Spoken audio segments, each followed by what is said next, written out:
आक्रोश परिचय। श्लोक 25 में भाषा के 3 विशेषण प्राप्त है, परश, दारुण और ग्राम कंटक। परश वह भाषा जो स्नेह रहित, अनौपचारिक और कर्कश हो। दारुण वह भाषा जो मन को फाड़ डाले, कमजोर साधकों के संयम धृति को तोड़ डाले। ग्राम कंटक, यहाँ ग्राम शब्द इंद्रिय समूह के अर्थ में प्रयुक्त हुआ है।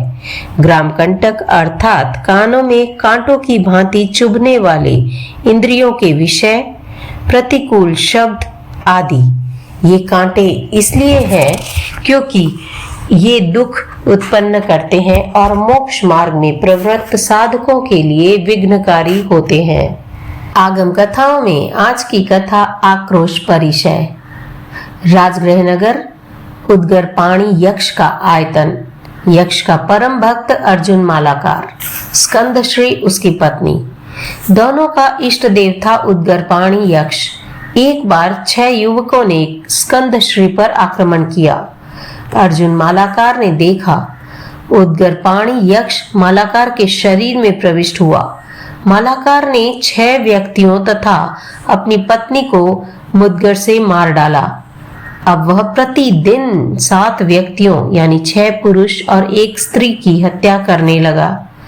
कुछ समय बीता, भगवान महावीर जनपद विहार करते हुए वहां आए। राजगृह के बाहरी उद्यान में ठहरे। चारों ओर अर्जुन मालाकार का भय व्याप्त था।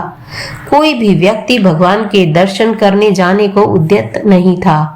सृष्टि पुत्र सुदर्शन जम होय तम होय को ध्यान में रखकर भगवत दर्शन करने के लिए चला।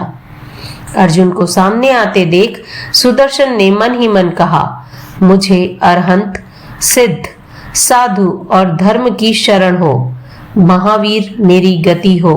इस वेला में यदि मेरे इस देह से कोई प्रमाद हो, मेरा मरण हो, तो मैं आहार, उपधि और काय का 3 करण 3 योग से प्रत्याख्यान करता हूँ। वह नमस्कार मंत्र का 5 बार स्मरण कर कायोत्सर्ग में स्थित हो गया। इतने में ही अर्जुन वहां आया, पर उसे तब अत्यंत आश्चर्य हुआ कि वह उस व्यक्ति पर प्रहार करने में असमर्थ हो रहा है। उसने अपना सारा पुरुषार्थ, सारी ताकत प्रहार करने के लिए लगा दी, पर सब व्यर्थ। यक्ष अर्जुन के शरीर से निकल गया। अर्जुन भूमि पर गिर पड़ा। चेतना प्राप्त कर वह उठा और सुदर्शन से पूछा, मैं कहाँ हूँ? मैंने ऐसा क्यों किया? मेरी क्या स्थिति है? मैं अपने आप को नहीं जानता, तुम मुझे बताओ। सुदर्शन ने सारी बात बताई। मालाकार का मन आंदोलित हो उठा। वह भी सुदर्शन के साथ भगवान की सन्निधि में पहुंचा। उसने कहा, भंते, मैं घोर पापी हूँ, मेरे विशोधि कैसे हो सकती है? भगवान बोले, विशोधि के 2 साधन हैं, तपस्या और संयम। यह सुनकर मालाकार भगवान के पास प्रवर्जित हो गया। वह भक्तपान के लिए राजगृह में जाता। उसे देखते ही लोगों की स्मृति उभर आ जाती। कोई कहता मेरे पिता को, कोई कहता मेरे भाई को, कोई कहता मेरी पत्नी को और कोई कहता मेरे पुत्र को इस हत्यारे ने मारा है। वे उस पर ढेले यानी पत्थर फेंकते, मारते। पर मुनि अर्जुन उन सभी प्रकार के आक्रोशों को समभाव से सहता। संयम की विशुद्ध परिपालना और समता की साधना से कर्मों का क्षय कर उसी भाव में उसने केवल ज्ञान प्राप्त किया। शिक्षा।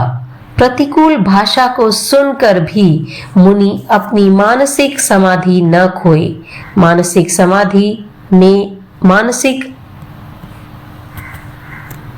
परश भाषा बोलने वाले व्यक्ति के प्रति मन में भी द्वेष न लाए। और मैंने यह भी सीखा कि मन के हारे हार है, मन के जीते जीत। दूसरा, प्रतिकूलता में ही सही व्यक्तित्व की पहचान होती है।